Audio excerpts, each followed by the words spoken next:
Everyone, இந்த video பார்க்குறதுக்கு முன்னாடி ஒரு சின்ன கெஸ்ஸிங் கேம் விளாட்லாமா? இந்த வீடியோ பார்க்குறப்போ உங்களுக்கு என்ன டைமிங்கில் ப்ரேயர் இருக்குன்னு தோணுதுன்னு கமெண்ட் செக்ஷனில் ஷேர் பண்ணுங்கள். எப்படி இருந்துச்சா? அவள் அப்போ எழுந்திரிச்சு என்னை தொழு விடாமல் உசுறு எடுத்து இப்போதான் நார்மலாக இருக்கா.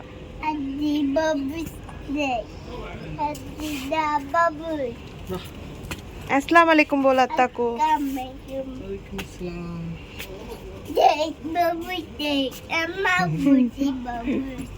தொழுகைக்கு நேரம் ஆயிடுச்சு, இது சொல்லிட்டாங்க.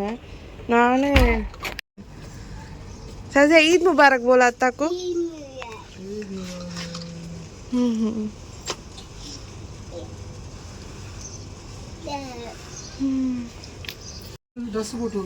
அவங்க போயிட்டு 2 minutesல ஆரம்பிச்சிட்டாங்க. சரி, ட்ரெஸ் போட்டுக்கலாம்ல. அதரிட்டா ட்ரெஸ் போட்டு விட்றேன்னு சொன்னோன்னே சரி உள்ள போ.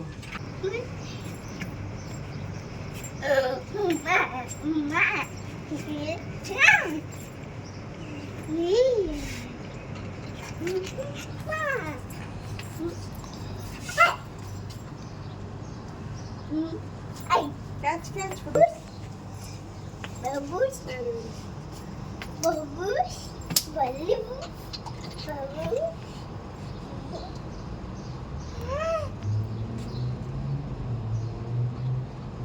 Hey everyone, welcome to my channel. This is Shaheen from Architect Studio. அஸ்ஸலாமு அலைக்கும், எல்லோரும் எப்படி இருக்கீங்க? இன்றைக்கி நம்ம பார்க்க போகிறது ஈத் vlog தான். லாஸ்ட் வீடியோட கண்டினியூஷன் வீடியோ தான் அது. ஸோ அதை பார்க்கலன்னா அதை போய் பார்த்துட்டு வந்துட்டு அதுக்கப்புறம் இது பாருங்கள். இந்த வீடியோவில் நம்ம என்னென்ன சமைச்சோம் அண்ட் எங்கெங்கே போனோங்கிற வீடியோ தான் நான் போட்டிருக்கேன். பக்ரீத்னாலே ஸ்பெஷல் குர்பானி தான். ஸோ குர்பானி மட்டன், அதுக்கப்புறம் லிவர், கிட்னி எல்லாமே போட்டு எங்கள் வீட்டில் வந்துட்டு ஒரு செமி கிரேவி டைப்பில் செஞ்சு அதுக்கு சப்பாத்தி தொட்டு தான் நாங்கள் எப்போவுமே பிரேக்ஃபாஸ்ட்க்கு சாப்பிடுவோம். லிவரில் ஒரு விதமான ஸ்மெல் இருக்கும். ஸோ அது போகிறதுக்காக ஃபர்ஸ்ட் வந்துட்டு ஒரு கடாயில் வந்துட்டு லிவர் போட்டு நல்லா ஃப்ரை பண்ணிக்கணும். அதில் இருக்க தண்ணி எல்லாம் ட்ரையாக ஆனதுக்கப்புறம் அந்த கடாயிலேருந்து அந்த லிவரை தனியாக எடுத்து வச்சுக்கணும். அதுக்கப்புறம் அதே கடாயை நீங்கள் வாஷ் பண்ணி அகெயின் வந்து ஆயில் போர் பண்ணி ஆனியன் போட்டு நல்லா சாட்டே பண்ணிக்கணும். ஆனியன் நல்லா ஃப்ரை ஆனதுக்கப்புறமா நம்ம வந்து ஜிஞ்சர் கார்லிக் பேஸ்ட் ஆட் பண்ணிக்கலாம். என்கிட்ட வந்துட்டு பிரியாணிக்கு அரைச்ச ஜிஞ்சர் கார்லிக் பேஸ்ட் ஒரு ஜார் இருந்ததுனால ஸோ அதில் கொஞ்சம் நான் தண்ணி டிசால்வ் பண்ணி ஆட் பண்ணிக்கிட்டேன். நீங்கள் வந்துட்டு ஒரு 1/2 டீஸ்பூன் கிட்ட ஜிஞ்சர் கார்லிக் பேஸ்ட் ஆட் பண்ணிக்கலாம். இப்போ நம்ம ஆல்ரெடி ட்ரை பண்ணி வச்சுருந்த லிவர் ஆட் பண்ணிக்கலாம். அதை நல்லா ஃப்ரை பண்ணிக்கோங்க. ஸோ ஃப்ரை பண்ணதுக்கப்புறம் நம்ம வந்துட்டு டர்மரிக் பவுடர் வந்துட்டு 1/4 டீஸ்பூன், அப்புறம் ஜீரா பவுடர் வந்துட்டு 1 டீஸ்பூன், பெப்பர் பவுடர் வந்துட்டு 1 டீஸ்பூன் ஆட் பண்ணிக்கலாம். எல்லா ஸ்பைசஸையும் நல்லா மிக்ஸ் பண்ணிவிட்டு கொஞ்சம் ஃப்ரை பண்ணிக்கோங்க. ஒரு 2 to 3 minutes மீடியம் ஃப்ளேம்லேயே நல்லா ஃப்ரை பண்ணிக்கலாம். நல்லா ஃப்ரை ஆனதுக்கப்புறமா லைட்டாக எண்ணெய் பிரிஞ்சு வரும். ஸோ அந்த டைமில் நம்ம வந்துட்டு சால்ட் ஆட் பண்ணிக்கலாம். தேவையான அளவு சால்ட் ஆட் பண்ணிக்கோங்க. சால்ட் ஆட் பண்ணதுக்கப்புறம் நல்லா மிக்ஸ் பண்ணிக்கோங்க. மிக்ஸ் பண்ணிவிட்டு நம்ம ட்ரை ரெட் சில்லி ஆட் பண்ணிக்கலாம். டேஸ்ட்டுக்கு ஏற்ற மாதிரி 1 or 2 ஆட் பண்ணிக்கலாம். உங்களுக்கு நல்லா காரமாக இருக்கணும்னா இன்னும் ஒரு 3-4 ரெட் சில்லிஸ் கூட ஆட் பண்ணிக்கலாம். ஜஸ்ட் அந்த ஃப்ளேவருக்காக நான் 2 ஆட் பண்ணியிருந்தேன். ஸோ அது கூடவே நான் வந்துட்டு டொமேட்டோ பேஸ்ட் ஆட் பண்ணியிருந்தேன். என்கிட்ட ஆல்ரெடி டொமேட்டோ பேஸ்ட் இருந்துச்சு. ஸோ நான் ரெடிமேடாக ஆட் பண்ணிக்கிட்டேன். உங்ககிட்ட வந்து டொமேட்டோ பேஸ்ட் இல்லைன்னா நீங்கள் தக்காளி, நல்லா பழுத்த தக்காளியை அரைச்சி கூட ஆட் பண்ணிக்கலாம். டொமேட்டோ பேஸ்ட் நல்லா மிக்ஸ் பண்ணி விட்டோன்னே எண்ணெய் பிரிஞ்சு வரும். ஸோ அந்த டைமில் நம்ம வந்து வாட்டர் ஆட் பண்ணிக்கலாம். ஒரு 1/2 கப் அளவுக்கு வாட்டர் ஆட் பண்ணி நல்லா மிக்ஸ் பண்ணிவிட்டு இந்த அளவுக்கு திக் கிரேவி கன்சிஸ்டன்சி வந்தோடனே நீங்கள் வந்து ஆஃப் பண்ணிடலாம். ஸோ அவ்வளோதான், ரொம்பவே சிம்பிளான ரெசிபி.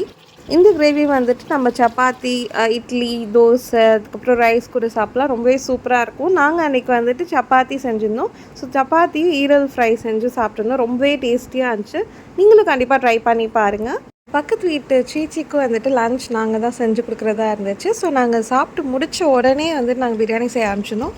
ஃபஸ்ட்டு வந்துட்டு நெய்யும் எண்ணெயும் போட்டுட்டு சூடு வந்ததுக்கப்புறம் பட்டை, கிராம்பு, ஏலக்காய் போட்டு தாளிச்சிட்டு அதுக்கப்புறம் வெங்காயம் தாளிச்சிட்டு பச்சை மிளகாய், அதுக்கப்புறம் இஞ்சி பூண்டு பேஸ்ட் போட்டு நல்லா மிக்ஸ் பண்ணி கொஞ்சம் நல்லா சாட்டே பண்ணிக்கணும். அதுக்கப்புறம் வந்துட்டு நம்ம மட்டன் பீசஸ் போட்டுடலாம். மட்டன் எப்போவுமே போடுறத விட நான் கொஞ்சம் அதிகமாகவே போட்டிருந்தேன். ஈத்னாவே ஸ்பெஷல் தானே. ஸோ நான் நிறைய டிஷ்ஷஸ் இன்றைக்கி செய்யலை. ஸோ அதில் வந்து மட்டன் இன்னும் நல்லா ஃப்ளேவர்ஃபுல்லாக இருக்கும்னு சொல்லிவிட்டு நிறைய மட்டன் பீசஸ் ஆட் பண்ணியிருந்தோம். ஸோ மட்டன் ஆட் பண்ணதுக்கப்புறமா வந்துட்டு நல்லா ஹை ஃப்ளேமில் வச்சு கிண்டி விடணும். அப்போ தான் வந்துட்டு அந்த ரா ஸ்மெல் போயிட்டு ரொம்ப நல்லா இருக்கும் பிரியாணியில். இப்போ நம்ம salt and red chilli powder add பண்ணிக்கலாம். காரத்துக்கு ஏற்ற மாதிரி நீங்கள் பார்த்து ஆட் பண்ணிக்கோங்க. கூடவே நம்ம தக்காளி போட்டு நல்லா வதக்கிக்கலாம். வதங்கினதுக்கு அப்புறமா நான் என்ன பண்ணுவேன்னா மட்டன் வந்துட்டு தனியாக பீசஸ்லாம் தனியாக எடுத்து நல்லா கிளறிட்டு மட்டன் பீசஸ் தனியாக எடுத்து குக்கரில் வேக வச்சுட்டு கிரேவியெல்லாம் வந்துட்டு பிரியாணி பாட்டில் ட்ரான்ஸ்ஃபர் பண்ணிடுவேன். இதில் வந்துட்டு நான் தயிர் லெமன் ஜூஸ்லாம் ஆட் பண்ணிட்டேன். ஸோ ஆட் பண்ணிவிட்டு நல்லா கொதி வந்ததுக்கப்புறம் இந்த ஸ்டேஜில் நம்ம மட்டன் வந்துட்டு ஆல்ரெடி குக் பண்ணி வச்சுருக்கோம்ல, ஸோ அந்த குக்கர்லேருந்து இதில் ட்ரான்ஸ்ஃபர் பண்ணிக்கலாம். ட்ரான்ஸ்ஃபர் பண்ணி இதுவும் நல்லா கொதி வந்ததுக்கப்புறமா நம்ம ரைஸ் ஆட் பண்ணிக்கலாம். ரைஸ் ஆட் பண்ணதுக்கப்புறம் ஹை ஃப்ளேமில் ஒரு 10 to 8 minutes வச்சுட்டு அதுக்கப்புறம் ஃபுல்லாக தம்மில் போட்டுடலாம். நல்லா வந்துட்டு வேறு எல்லா வேலை செய்கிற வரைக்குமே வந்துட்டு நான் தம்மில் தான் போட்டே வச்சுருப்பேன் சிம்மில். அதுக்கப்புறமா நான் சிக்கன் 65 ஃப்ரை பண்ணிவிட்டேன். ஆல்ரெடி மேரினேட் பண்ணி வச்சுருந்தேன் நைட்டே, ஸோ அது ஃப்ரை பண்ணியாச்சு. கூடவே வந்து தயிர் பச்சடி ரெடி பண்ணியாச்சு. அண்ட் கடல் பாசி நைட்டே செஞ்சு வச்சது வந்து பண்ணி பீசஸாக போட்டாச்சு. அதுக்கப்புறம் வந்து வட்டலாப்பமும் வந்து நல்லா சில்லுன்னு இருந்துச்சு. அதையும் வெளியே எடுத்து வச்சு அதையும் பீஸ் போட்டாச்சு. ரொம்பவே டேஸ்டியாக வந்துருந்துச்சு பிரியாணி. நீங்களும் கண்டிப்பாக மெத்தடில் ட்ரை பண்ணி பாருங்கள். எங்கள் வீட்டில் யூஸ்வலாக லன்ச்னாவே லேட் ஆகிடும். க்ரீம்னா ரொம்பவே லேட் ஆகிடும். குர்பானி அந்த பங்கு போடுறது எல்லாமே சேர்த்து வச்சு இந்த வேலையெல்லாம் முடிச்சு வச்சுட்டு தான் நாங்கள் சாப்பிடுவோம். இப்போ டைம் பார்த்தீங்கன்னா 12:15 தான். 12:15க்கே நாங்கள் சாப்பிட்டோங்கிறது என்னால் நம்பவே முடியல. அவ்வளோ சீக்கிரமாக வந்துட்டு லன்ச் சாப்பிட்டோமா அப்படின்னு சொல்லிட்டு. ஸோ சாப்பிட்டுட்டு நல்லா 3 பேரும் தூங்கி எழுந்திரிச்சோம். ஈவினிங் வரைக்கும் நல்லா தூங்கி எழுந்திரிச்சு அதுக்கப்புறம் தான் ஃபோட்டோ ஷூட் ஸ்டார்ட் பண்ணோம். ரொம்பவே க்யூட்டாக இருந்தான் அந்த ட்ரெஸ்ஸில். ட்ரெடிஷ்னல் ட்ரெஸ் போட்டதுனாலே ரொம்ப ப்ரிட்டியாக இருந்தான். மாஷா அல்லாஹ், எனக்கு பார்த்துக்கிட்டே இருக்கணும் போல இருந்துச்சு. அல்லாஹ் முபாரிக். அவளுக்கு வந்துட்டு ஃபோட்டோ ஷூட்டில் இன்ட்ரெஸ்ட் ஆகிட்டு அவள் வந்துட்டு அந்த லைட்டை வந்துட்டு அட்ஜஸ்ட் பண்ணிகிட்டே இருந்தாள். லைட்ஸ் மோடு வந்துட்டு வார்மு, அதுக்கப்புறம் கூல், அது ரெண்டும் மாற்றி மாற்றி வச்சுட்டு அதுக்கப்புறம் அவளே ஃபோட்டோஸ் எடுத்துகிட்டு இருந்தா. ஃபஸ்ட்டு உட்காரவே மாட்டேன் நான் கேப் போட்டு. அதுக்கப்புறம் பபுள்ஸ் ஊத ஆரம்பித்தோன்னே அவள் போஸ் கொடுக்க ஆரம்பிச்சிட்டா. அல்ஹம்துலில்லாஹ் ரொம்பவே ஹாப்பியாக போச்சு எங்கள் ஈத். உங்கள் ஈத் எப்படி போச்சுன்னு சொல்லிட்டு கமெண்ட்டில் ஷேர் பண்ணுங்கள். இந்த வீடியோ போஸ்ட் பண்ணுறது ரொம்ப லேட் ஆகிடுச்சு. என் ஃபோனோட ஸ்க்ரீனும் உடஞ்சிருச்சு. Eid Mubarak polo.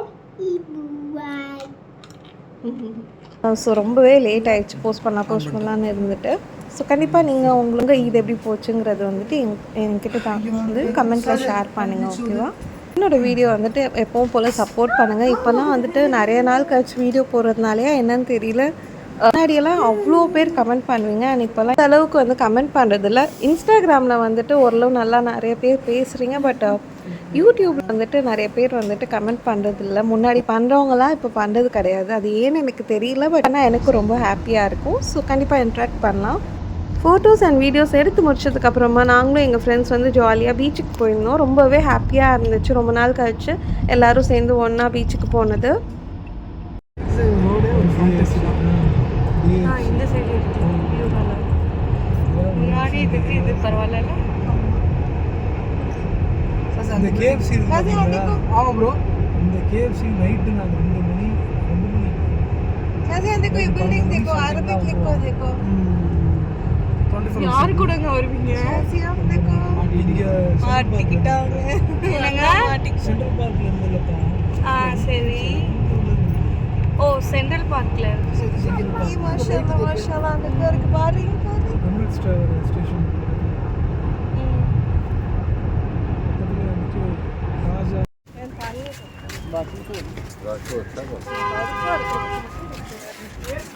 சாதியா எங்கே போகிறீங்க? இங்கே சாதியா இருக்காங்க.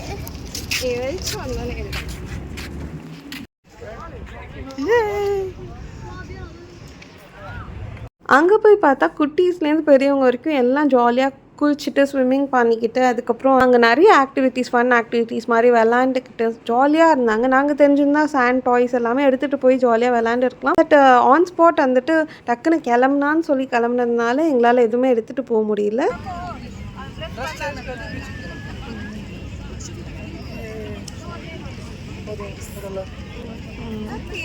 அங்கே போயிட்டு ஒரு குட்டி ஃபோட்டோஷூட் மாதிரி எடுத்துகிட்டு நானும் என்னோடய ஃப்ரெண்டும் கதை பேசிட்டு உட்காந்துட்டோம். அதுக்கப்புறம் என்னோட ஹப்பி அதுக்கப்புறம் மைஷாவோட அத்தா எல்லாரும் சேர்ந்து அங்கே போய் பிள்ளைங்களை கூட்டிகிட்டு விளையாட வச்சுருக்காங்க.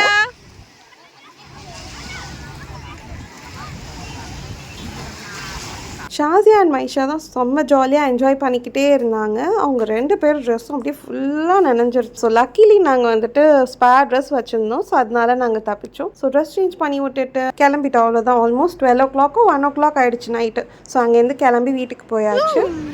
ஷாசியா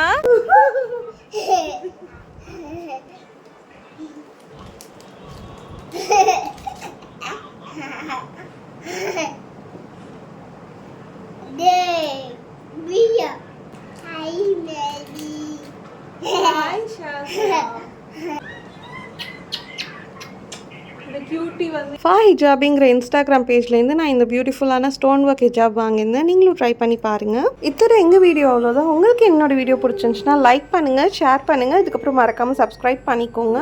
தேங்க்ஸ் ஃபார் வாட்சிங்.